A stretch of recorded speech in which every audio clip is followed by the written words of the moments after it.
stay with and keep your head up when he does hit something else. Yeah, that's the name of the game. Just being consistent, continuing to chase off screen, continue to test shots, and he's going to make his, but you just want to continue to just stick to that. The other night when we talked, you talked about the importance of doing some of the little things like against OKC. That would seem to be a big thing. Yeah.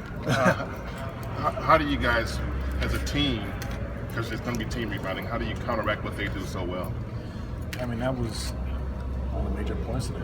Last time we played them, our rebound was by almost 30 rebounds. There was one game with 30. Yeah, and it was, that's indicative of how they play. Down the stretch, they play Canada, they play Adams, so rebounding, that's paramount for us. Looking at the Spurs series, rebounding, that's what going in there rebounding. Not only their bigs, but Roberson getting in there getting rebounds. So it's going to be the energy and effort plays down the stretch that are really going to determine who his game is. Steve was talking about the need for guys to stay live. In other words, not get caught flat. But he said sometimes guys leak out, stuff like that. He said we can't afford to do that against this team. Is that something that, again, they talked about today? Yeah, I mean, just, Adams is known for, trying to tip the basketball, Canner, just anytime that we contest a shot, let's say, contest on Durant, and sometimes, we may try to leak out a little bit, try to get a fast break. All it takes is one rebound, 1-3 for him. Maybe it's a shot that gets him in the rhythm. Maybe it's a, Westbrook shot fake, he gets somebody a foul, maybe that's their third foul. Just little things like that that are just like deflating. It just slows down the game, it just takes us out of what we want to do. So, and that's huge, and make sure we get all 5 guys to do that. Harrison, Draymond said yap or talk or argue once during this practice, and he's actually taking it upon himself as a serious topic to not get 3 more technicals and be suspended. He's given himself 1 more this postseason. What's your take on that, and do you appreciate at least that he's trying to stay on the floor? Yeah, it was a quiet practice. So, yeah, you got to give him credit. I mean, he's really being serious about this, and he did a great job today. And hopefully, we can just continue to build that tomorrow. You see him being able to follow through on this for a whole series or 2? Let's take it day by day. Today was a great day. If we can just continue to build and go from there, we'll be just fine. How much more were you guys able to get done today? It was so quiet, able to get more of the install and stuff like that. Yeah, we were fine. There's nothing right. But he still brought his same energy and effort. But right. And there was a few calls where he kind of just looked at the ref, and his usual self would have said something. He just kind of turned around and just kind of looked around, just diffused attention. About the game time, maybe really get to Draymond's mind, but he can do something like that. He can piss it off. So would you stand up for him? Yeah, I got a few technicals in my bag, so if need be.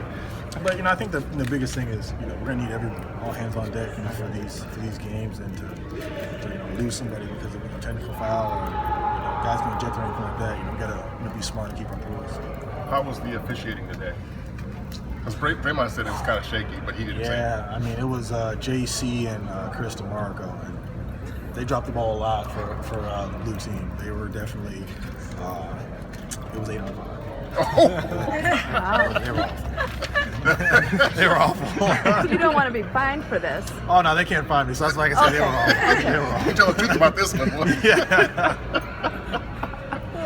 You mentioned leak out as much as you would normally. How much will that change sort of the look and the ability to create pace on offense? Will this be kind of more of a slug it out series in that regard because you guys won't be able to manufacture fast breaks from nothing? A little bit. Our primary focus is just securing that basketball. If that means we have to slow it down and play a little more half court, and that's what we have to do. But I'm trying to get into a tracking with this team because of the way they rebound so well. It can be a lot of kickouts from my point. So, our primary focus is just making sure we secure it, and then we have to slow down. They've been playing more of that answer lineup. You think you guys can still go small against that group? Yeah, we'll have some different lineups. We kind of have to see how the game's going, but it's a unique combo. We haven't really played against that much. Both of them offensively doing a lot, so it'll be good. You think back to the Memphis series last year and some other matchups where you guarded big like that. Does that give you confidence that smaller lineup can handle 2 big guys like that? Yeah, we've done it before. But a little bit of the difference is, this team has a little bit more thrust in their guards than Memphis did. Yeah. So it'll be interesting. But just kind of game one will be a good test to see where we're at and just kind of to see how lineups go. Do you feel like there's a style Obviously, everyone plays their own game, but do you feel like this is kind of an old school with the two centers, very 90s look to a certain degree versus you guys who are at least nationally viewed as the trendsetters and sort of pace and space? Do you see that at all when you watch the film? Like, this is going to be, if nothing else, interesting. For sure. I mean, when you look at the first two series we've had, we only had one real post presence, and it was direct. Last series was super guard dog.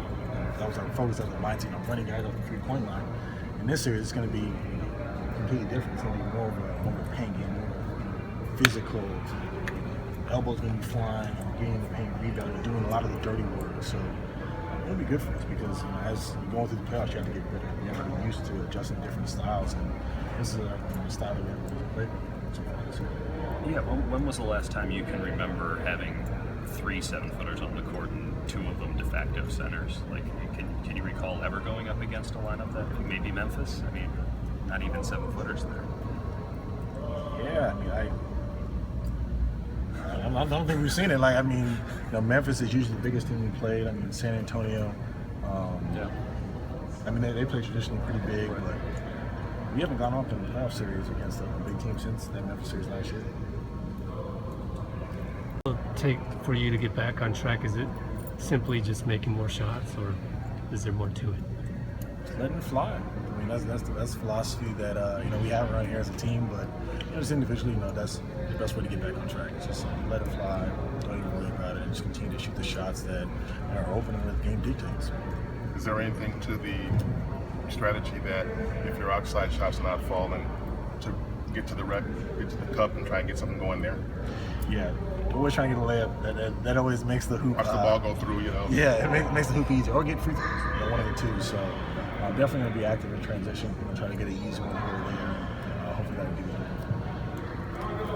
good. Great.